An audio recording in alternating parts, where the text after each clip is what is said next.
Quand je repense à mon arrivée dans cette maison, j'ai l'impression de revoir une scène que j'aurais préféré oublier depuis longtemps.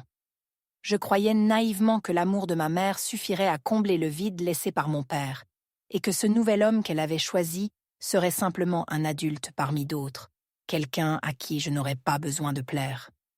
Mais très vite, j'ai compris que dans cette famille, chacun avait un rôle déjà défini, et que le mien se situait quelque part entre l'invité de passage et l'intrus toléré. Le centre de leur univers, c'était Aline, la fille de mon beau-père. Une adolescente parfaite en façade, douce, calme, presque trop polie avec les étrangers.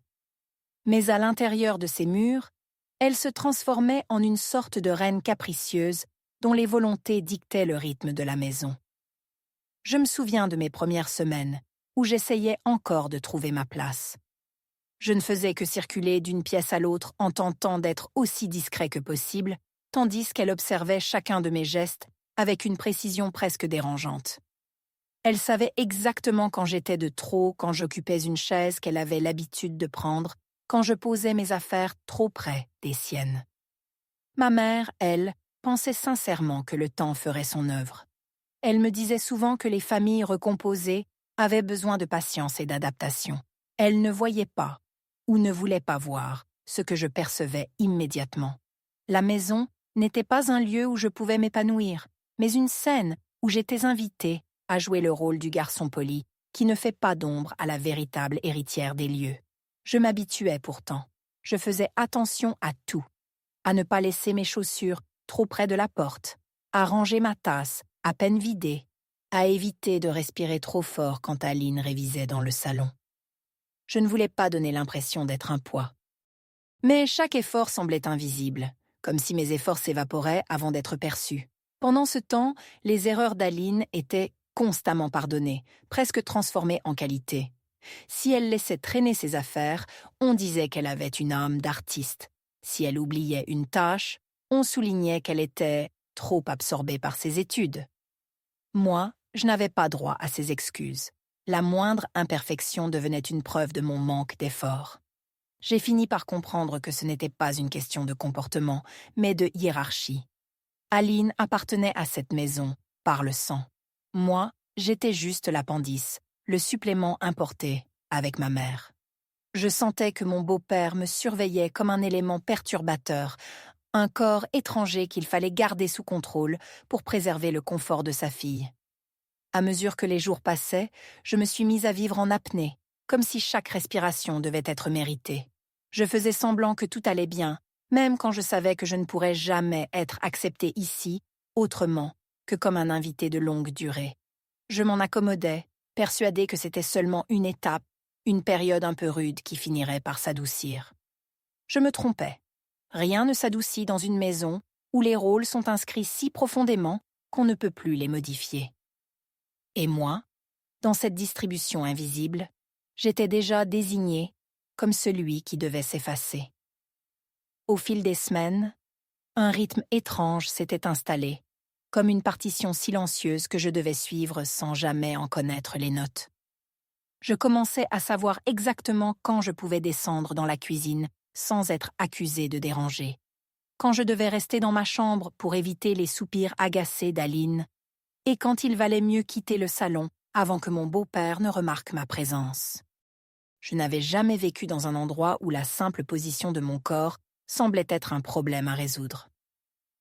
Aline avait cette façon subtile de s'imposer sans jamais hausser la voix. Elle n'avait pas besoin d'ordonner quoi que ce soit. Un regard, une moue légère, ou ce petit air blessé suffisait à inverser la situation en ma défaveur.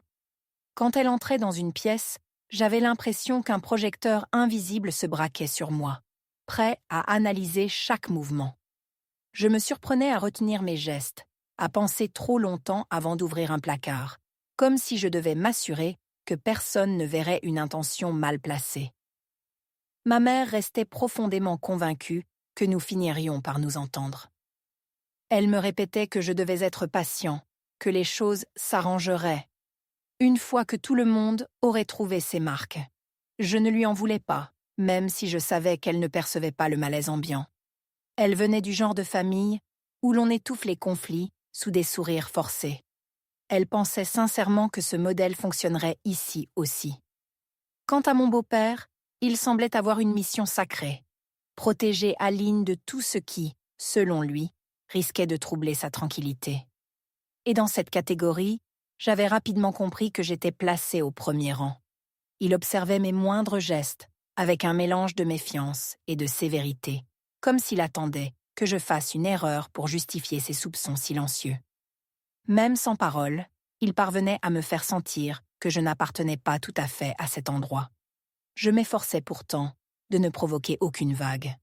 Je faisais mes devoirs en silence, rangeais ma chambre avec une discipline quasi militaire, prenais mes repas discrètement, presque en retrait. Je pensais que la discrétion serait une forme de paix, une manière de prouver ma bonne volonté. Mais au contraire, plus je m'effaçais, plus je devenais facile à accuser, comme si mon absence rendait mes fautes imaginaires encore plus crédibles. L'incident qui m'a ouvert les yeux fut si banal qu'il m'aurait fait rire dans une autre vie. Un soir, alors que je m'apprêtais à sortir les poubelles, j'ai entendu Aline dire à mon beau-père que je l'avais volontairement bousculée dans le couloir. Je n'avais même pas croisé son chemin, mais je l'ai vue, là, dans l'embrasure de la porte, avec ce visage faussement douloureux qu'elle maîtrisait si bien. Je n'ai rien dit, car je savais que ce serait inutile. Mon beau-père lui a aussitôt demandé si elle allait bien, tandis qu'il me lançait ce regard froid dont il avait le secret. Je me suis contentée de ramasser le sac poubelle comme si de rien n'était, mais quelque chose en moi s'est fissuré à cet instant. C'était la première fois où j'ai compris que je ne pourrais jamais gagner leur confiance, non parce que je ne la méritais pas, mais parce qu'elle était réservée, presque verrouillée, pour Aline seule. Moi, je n'étais qu'un élément de passage, un poids supplémentaire qu'il tolérait par obligation plus que par choix. Je continuais pourtant à faire des efforts, comme si la persévérance pouvait inverser un rôle qui ne m'avait jamais appartenu. J'essayais de croire que tout cela n'était qu'un mauvais début, que la situation finirait par s'apaiser. Mais le malaise devenait chaque jour plus palpable, comme si j'avançais sur une corde trop tendue, prêt à tomber au moindre souffle. Et sans le savoir, je me rapprochais du moment où cette corde allait céder. Je me souviens très clairement du jour où tout a basculé, non pas parce qu'il avait quelque chose d'exceptionnel, mais parce qu'il était d'une banalité qui rendait l'injustice encore plus brutale.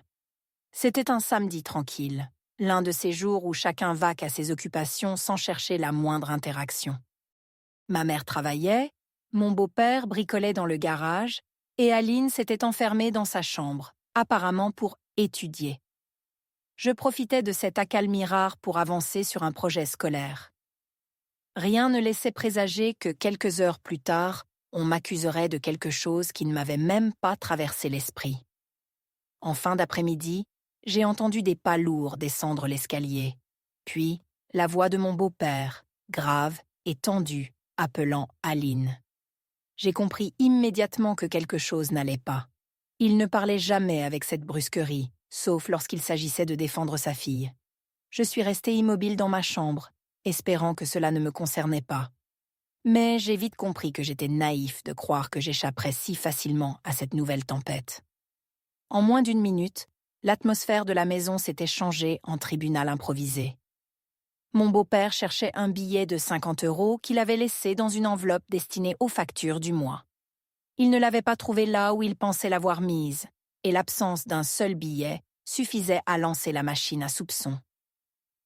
Aline est descendue quelques instants plus tard, les yeux un peu trop humides pour être sincère, affirmant qu'elle avait vu l'enveloppe disparaître juste après mon passage dans le couloir, une vague allégation dite avec le ton juste, le souffle juste, assez pour orienter les pensées de son père dans la direction qu'elle souhaitait. Je n'ai pas eu besoin d'entendre la suite pour comprendre. Je connaissais déjà le scénario. Aline insinuait, son père interprétait, et moi j'étais automatiquement l'élément suspect. Le rôle m'était attribué avant même que je n'aie la possibilité de poser une question. Je pouvais presque sentir le poids de la culpabilité qu'on essayait de me coller sur la peau, comme un manteau trop lourd pour quelqu'un qui n'avait rien fait. Je suis descendue quand même, non pas pour me défendre, J'avais appris que cela ne servait à rien, mais parce que fuir aurait seulement renforcé leurs suppositions. Je me suis tenu près de la table, silencieux, observant le manège presque théâtral qui se déroulait devant moi. Aline, les yeux baissés, jouant la victime embarrassée. Mon beau-père, furieux, mais déçu de ce qu'il croyait avoir découvert. Et moi, l'intrus devenu suspect, par défaut. Je repensais à toutes les fois où j'avais été accusée pour moins que cela, pour des portes mal fermées, des objets déplacés, des erreurs qu'Aline refusait d'endosser. Cette fois pourtant, l'accusation prenait une tournure différente. Elle touchait à l'argent, un sujet qui ne laissait aucune place au doute dans l'esprit de mon beau-père. Je le voyais déjà reconstruire la scène dans sa tête, plaçant chaque pièce du puzzle de façon à m'incriminer, sans jamais envisager qu'il puisse se tromper. Je n'ai rien dit. À quoi bon? Mes mots auraient seulement servi d'étincelle à une dispute encore plus injuste. J'ai laissé le silence parler pour moi, même si je savais que ce silence serait interprété comme un aveu. C'était le piège le plus cruel. Quoi que je fasse, je restais coupable. Aline a continué à raconter sa version, avec cette précision calculée qui me glaçait toujours. Elle ne disait jamais explicitement que j'avais pris l'argent. Elle se contentait d'évoquer des impressions, des doutes, des peut-être. C'était suffisamment habile pour ne jamais passer pour un mensonge, suffisamment flou pour qu'on la croie sincère. Et derrière elle, j'ai vu le regard de mon beau-père se durcir. À cet instant précis, j'ai compris que quelque chose venait de se briser définitivement. Il n'y avait plus de place pour l'hésitation. Dans son esprit, j'étais responsable. Le voleur, même sans preuve. Celui qui mettait en danger l'équilibre parfait de sa fille. Ce jour-là, pour la première fois, j'ai senti que la situation n'était plus seulement injuste.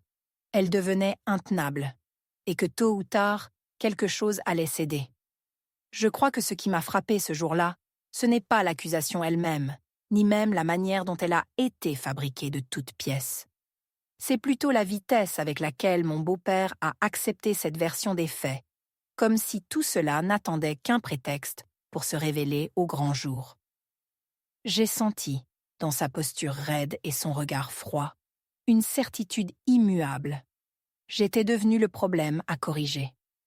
Pendant un long moment, il m'a observé comme on regarde un étranger qui aurait franchi un seuil interdit.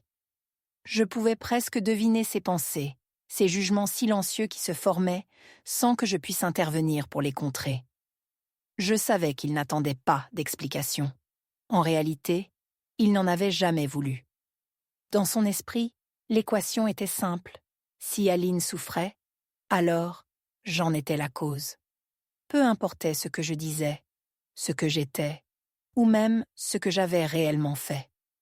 Je me suis demandé si ma mère avait conscience de ce qui se tramait dans cette pièce.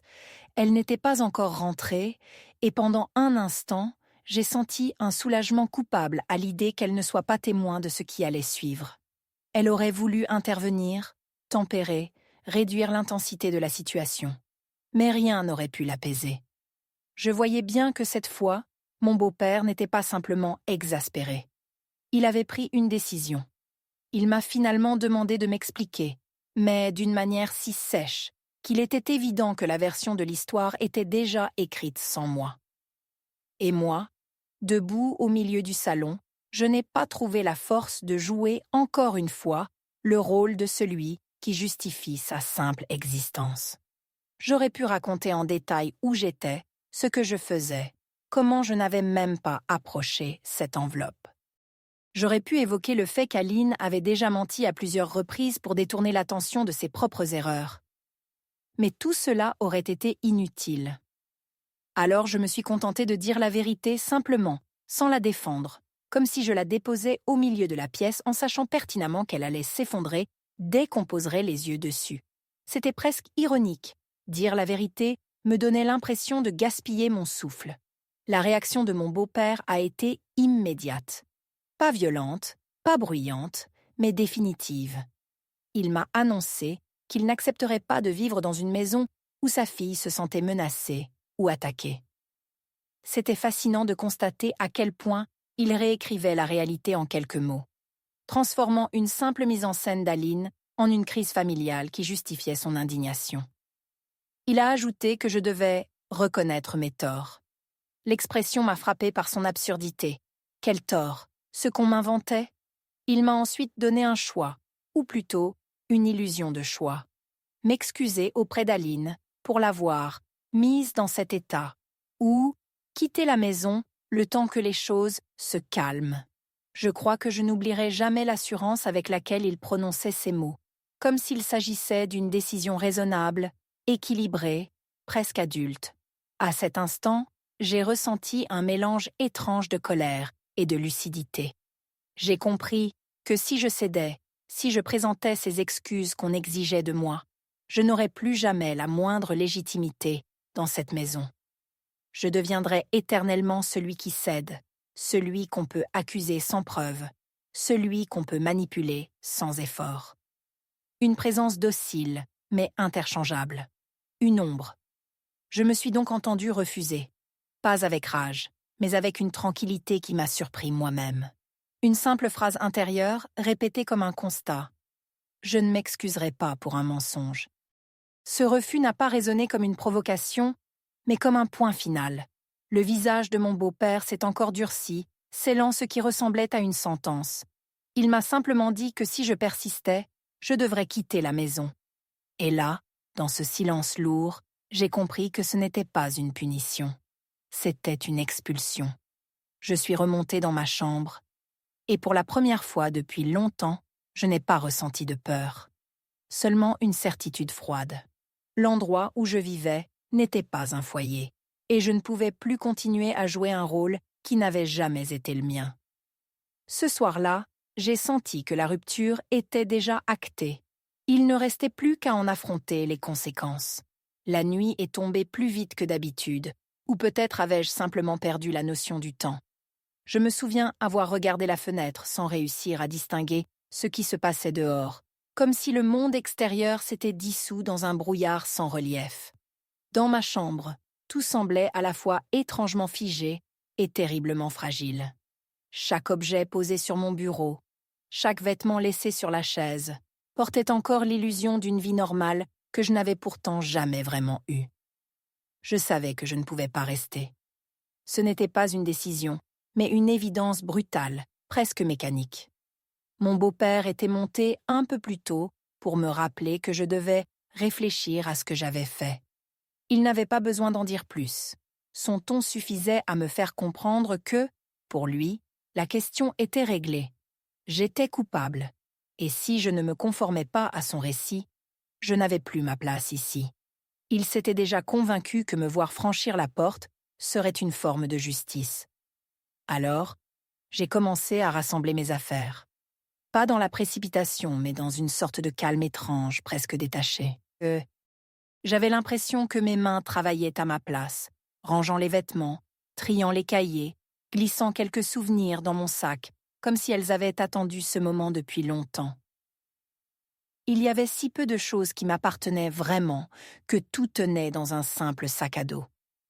Cette constatation m'a frappé plus fort que la décision de partir.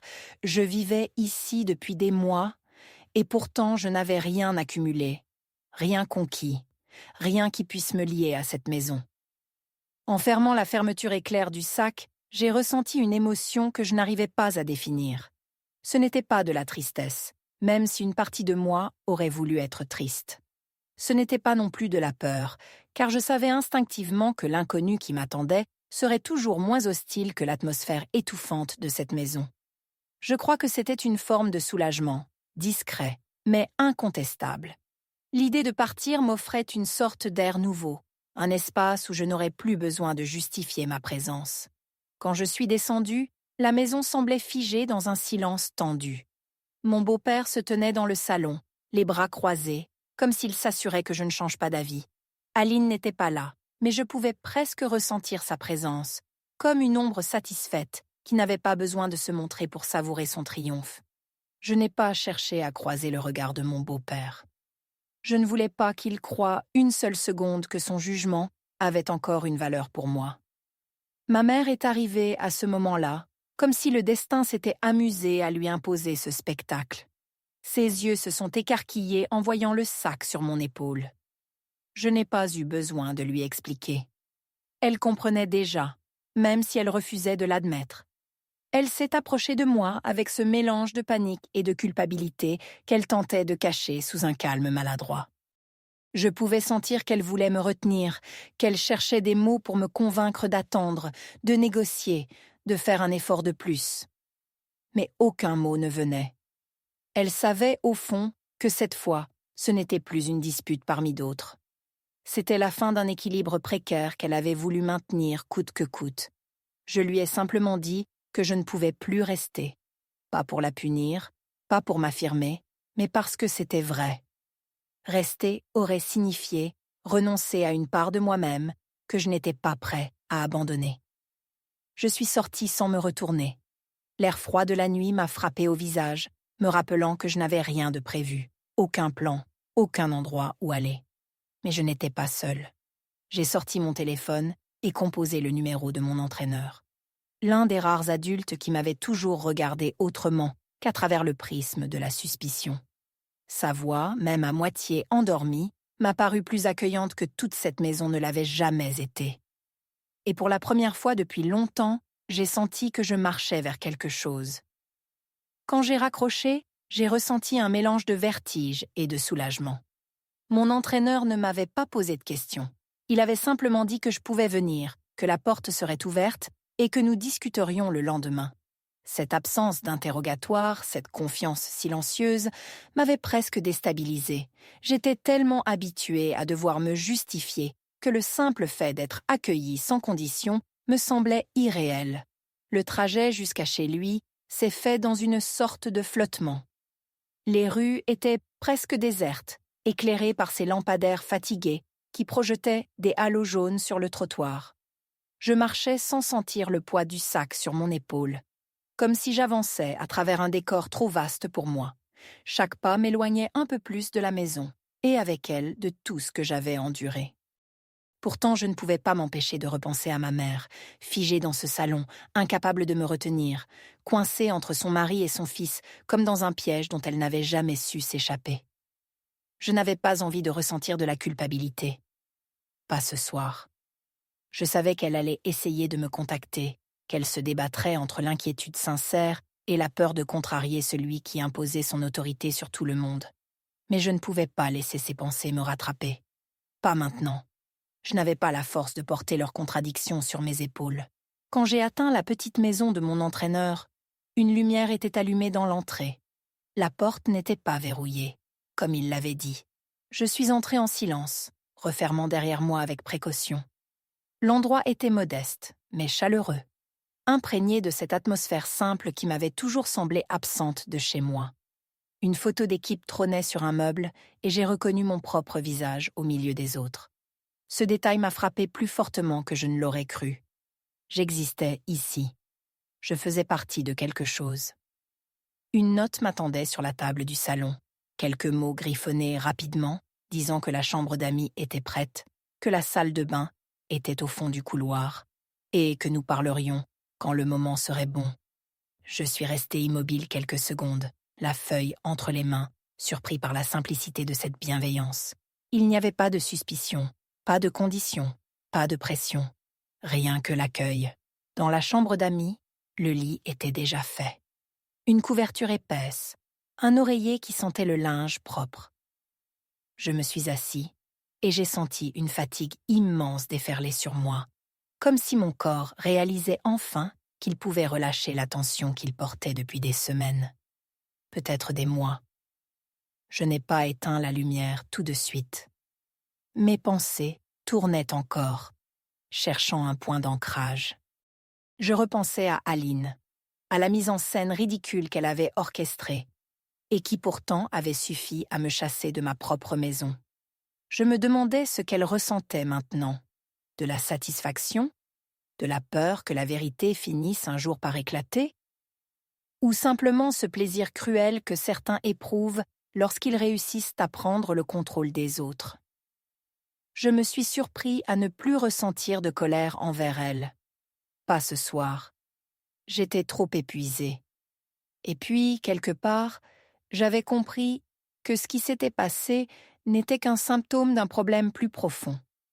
Un foyer où la vérité n'avait jamais eu sa place. Quand j'ai enfin éteint la lumière, le silence de la maison m'a enveloppée. Un silence doux, presque protecteur.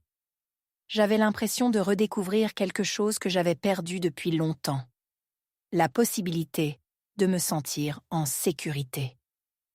Une pensée simple, presque naïve, m'a traversé l'esprit avant que je m'endorme. Peut-être que cette fuite n'était pas un échec. Peut-être était-ce le début de quelque chose qui, enfin, m'appartiendrait. Je me suis endormie avant même d'avoir fini cette réflexion, bercée par une fatigue qui ressemblait presque à de la paix. Je me suis réveillée plus tard que prévu, enveloppée d'un calme presque irréel. Pendant quelques secondes, je ne savais plus où j'étais. Ce n'était ni ma chambre, ni ce lieu chargé de tension où chaque bruit me mettait sur mes gardes. La lumière douce filtrant à travers les rideaux m'a rappelé que je n'avais plus besoin d'être vigilant, que personne n'allait surgir pour m'accuser ou me surveiller. Cette pensée, à elle seule, m'a donné l'impression de respirer plus librement. Je suis restée allongée un moment, les yeux ouverts, écoutant les bruits de la maison.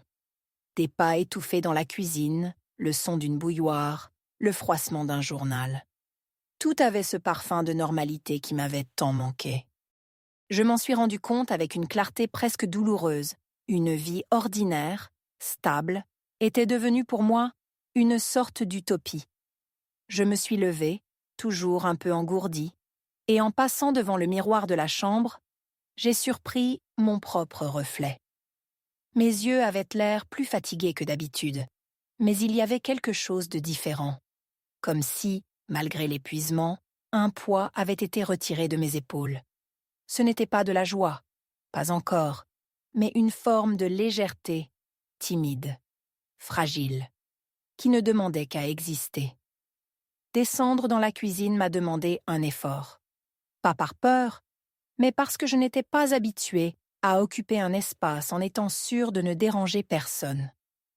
L'idée d'être accueillie sans reproche me paraissait presque suspecte, comme si mon corps craignait une réaction qui n'arriverait pas.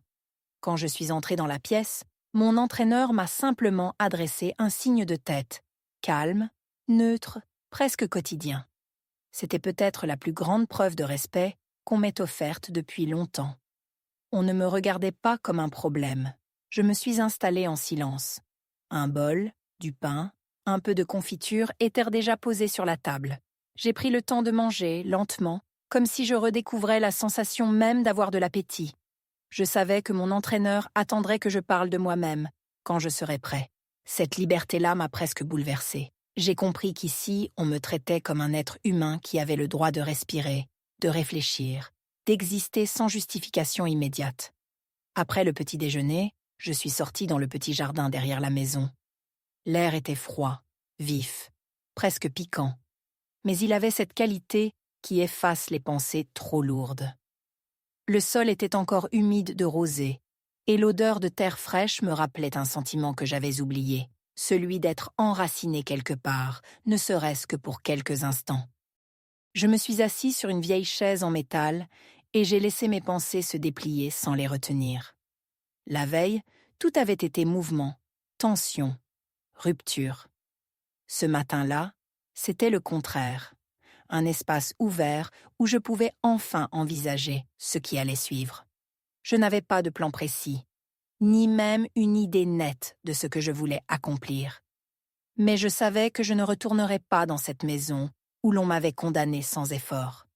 Cette certitude, loin de me terrifier, me donnait une force étrange. Je pensais à ma mère, à son regard, juste avant que je franchisse la porte. Une part de moi se demandait si elle avait tenté de m'appeler dans la nuit. Mon téléphone était resté éteint. Peut-être avais-je eu besoin de ce silence absolu.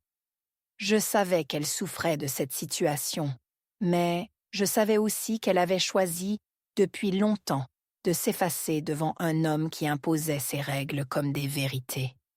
Je ne pouvais plus être l'enfant qui porte seul le poids de ses renoncements. En respirant l'air froid du matin, j'ai senti une résolution naître en moi. Pas un désir de vengeance, ni même le besoin de prouver quoi que ce soit. Juste l'idée simple que je pouvais tracer ma propre route, même si elle était encore floue. Et peut-être que cette fuite, ce départ nocturne, marquerait le premier vrai choix de ma vie. Pour la première fois depuis longtemps, j'ai eu l'impression que le futur, aussi incertain soit-il, ne m'effrayait pas autant que le passé. La journée s'est déroulée dans un étrange mélange de calme et de tension sous-jacente. Mon entraîneur m'avait laissé tranquille, comme s'il savait intuitivement que me brusquer ne ferait qu'aggraver tout ce qui bouillonnait déjà en moi. Je passais une partie du temps dans le jardin, l'autre dans la petite chambre d'amis, essayant de mettre un peu d'ordre dans mes pensées. Mais plus j'essayais, plus je réalisais que ce vide soudain dans ma vie n'était pas un accident. C'était une conséquence logique d'un système qui avait fini par se fissurer. C'est en allumant mon téléphone en début d'après-midi que le silence dont j'avais profité s'est brutalement rompu. L'écran s'est illuminé d'une avalanche de notifications, des appels manqués, des messages. Je suis restée plusieurs secondes à regarder ces noms qui s'affichaient les uns après les autres, hésitant à les ouvrir. Je savais ce que j'allais y trouver, mais je n'étais pas prêt à faire face à ce mélange de reproches, d'inquiétudes et de manipulations déguisées. Le premier message venait de ma mère. Une suite de phrases décousues, mêlant la peur, la culpabilité et cette volonté désespérée d'apaiser une situation qu'elle ne comprenait même pas entièrement. Elle me demandait où j'étais, si j'étais en sécurité, pourquoi j'étais partie comme ça, et surtout si je comptais revenir. Elle ajoutait que mon beau-père était très contrarié et que ce serait peut-être mieux de discuter tous ensemble. Comme si discuter avait encore un sens après ce qui s'était passé. Comme si l'injustice pouvait être effacée par quelques mots maladroits. Puis vinrent les messages de mon beau-père. Ceux-là étaient plus courts, plus secs, presque administratifs. Il exigeait que je revienne pour clarifier la situation. Aucun mot sur ce qu'il m'avait dit la veille. Aucune trace de remise en question. Juste une injonction, comme si j'étais un élément perturbateur qu'on voulait remettre à sa place.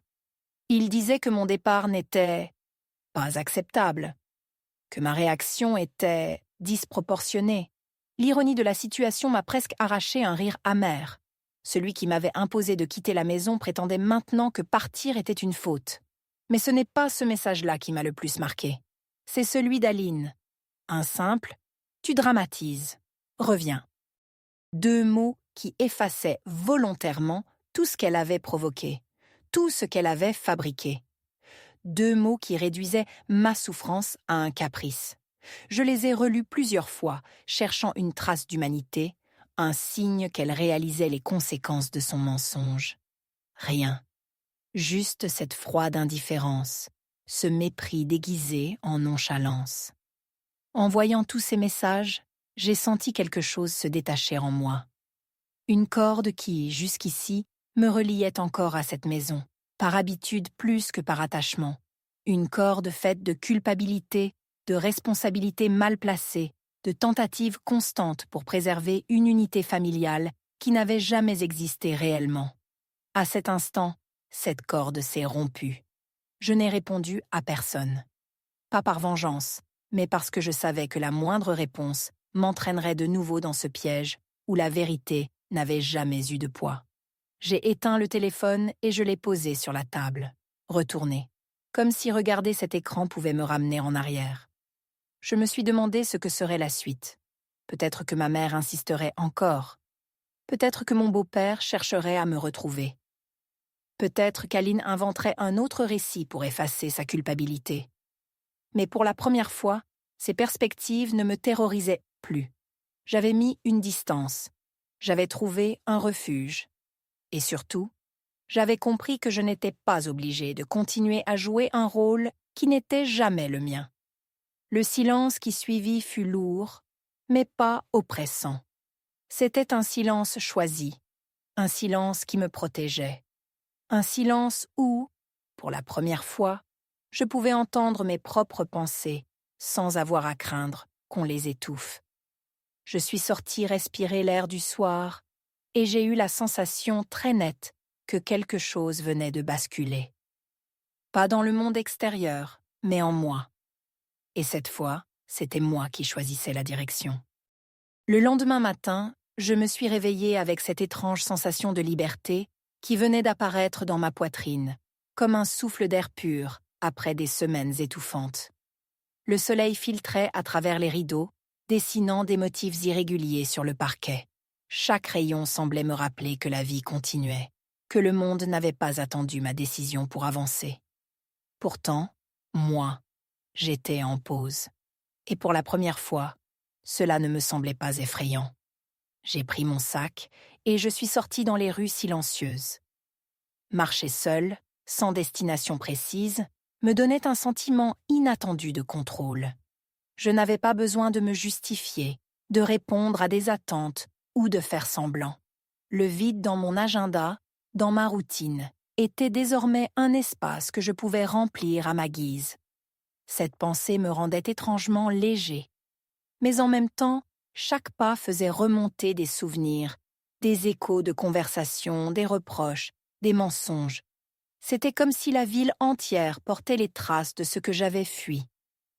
Je me suis assis sur un banc, observant les passants pressés, perdus dans leur propre vie.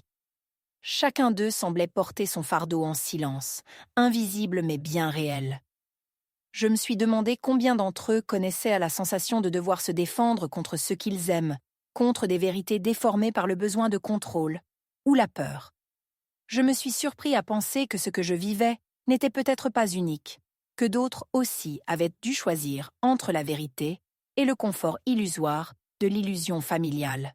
Le temps s'étirait, chaque minute me donnant l'impression que je pouvais enfin respirer sans compromis. Et pourtant, il y avait cette part de moi qui craignait l'avenir. Sans repère, sans structure, la liberté pouvait devenir un poids. Je me suis demandé combien de temps je pourrais tenir, seule, avant que le doute ne s'immisce à nouveau. Mais je savais que je devais continuer, que chaque pas dans cette solitude choisie était un pas vers une version plus authentique de moi-même. Je me suis arrêtée devant un café. L'intérieur chaleureux contrastait avec la fraîcheur du matin, et l'odeur du café torréfié a réveillé un souvenir lointain d'après-midi passé à observer le monde, tranquille, sans rien attendre de personne. Je suis entrée, commandé un café noir et me suis assis près de la fenêtre. Les gens entraient et sortaient, chacun absorbé par sa routine, ses préoccupations, ses joies ou ses peines. Et moi, je regardais, silencieux, mais pleinement présent. Pour la première fois depuis longtemps, je n'étais pas défensif, pas en colère, pas apeuré. Je me contentais d'être. Et être suffisait. En quittant le café, j'ai senti que ma journée avait pris un nouveau rythme. Le chemin devant moi n'était pas tracé, mais il était à moi. Chaque détour, chaque rencontre, chaque instant d'inaction ou de réflexion serait désormais choisi par moi seul. C'était effrayant, mais excitant.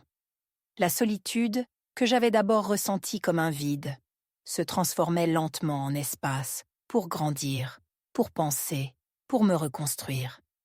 Et tandis que je marchais, le vent frais sur mon visage, j'ai compris que ce n'était plus seulement une fuite. C'était le début d'un voyage.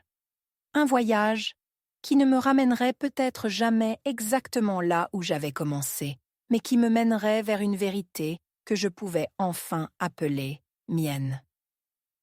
Le soir est tombé doucement, enveloppant la ville d'un voile bleu sombre, presque silencieux. Je marchais encore, mais cette fois ce n'était plus avec l'angoisse du lendemain, ni le poids des choix passés. Chaque pas résonnait comme un rappel que j'étais vivant, que j'existais en dehors des attentes des autres, en dehors des chaînes invisibles que j'avais subies.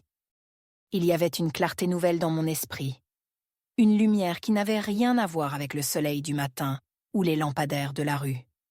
C'était une lumière intérieure, fragile mais réelle, comme une flamme que je devais protéger. Je me suis arrêtée sur un pont, regardant les eaux calmes refléter les lumières de la ville. Les reflets dansaient, se déformaient, disparaissaient et revenaient. J'ai compris que la vie était semblable, changeante, imprévisible, mais belle si on savait regarder. Toutes les blessures, toutes les trahisons, toutes les nuits blanches n'étaient pas perdues. Elles avaient façonné une version de moi capable de sentir profondément, de choisir consciemment, de vivre pleinement. Et pour la première fois, je n'avais pas peur de moi-même, ni de mes émotions. Je me suis souvenu des voix qui m'avaient jugé, des critiques que j'avais absorbées comme des coups invisibles. Et j'ai ressenti non pas de la rancune, mais de la gratitude. Sans elle, je ne saurais pas ce que signifiait se relever, ce que signifiait décider pour soi. Tout ce chaos m'avait conduit à ce moment précis, un moment de calme, de certitude, de paix fragile, mais précieuse. J'ai poursuivi ma marche, laissant derrière moi les lumières artificielles de la ville pour m'enfoncer dans les ruelles moins fréquentées. L'odeur de la terre humide, le bruissement des feuilles, la douceur du vent sur mon visage. Chaque sensation me rappelait que le monde était vaste et que mes choix avaient du poids. Je n'étais plus seulement un spectateur de ma vie, mais l'architecte de chaque instant. Chaque respiration était un acte de création. En entrant dans un petit parc désert, je me suis assis sur l'herbe fraîche. Le silence résonnait autour de moi, mais il n'était pas oppressant. Il était libérateur. J'ai fermé les yeux et senti le temps s'étirer, les souvenirs se dissoudre doucement et laisser place à la clarté. La peur avait perdu sa puissance, remplacée par une curiosité silencieuse. Qu'allais-je découvrir sur moi demain, sur les autres, sur ce monde que je n'avais jamais vraiment exploré? Je me suis levée, sentant une énergie nouvelle parcourir mes membres. La ville était toujours là, avec son tumulte et ses lumières, mais je n'en dépendais plus. Je pouvais choisir mes chemins, mes rencontres, mes moments. Et même si l'avenir restait incertain, je savais que je pouvais l'affronter sans fuir, sans me cacher. J'avais retrouvé quelque chose de précieux, ma propre voix, ma propre direction, ma propre vérité. Alors que je marchais vers la lueur lointaine d'une avenue, un sentiment de renouveau m'a envahi. La solitude avait cessé d'être une prison pour devenir un refuge, un espace où je pouvais respirer et me reconstruire. Et dans ce calme, je me suis promis de ne jamais oublier cette liberté, de toujours me rappeler que chaque pas compte, même quand personne ne regarde. La nuit m'enveloppait, mais je n'avais plus peur. Je souriais, seule, avec le monde entier, comme témoin silencieux de ma renaissance.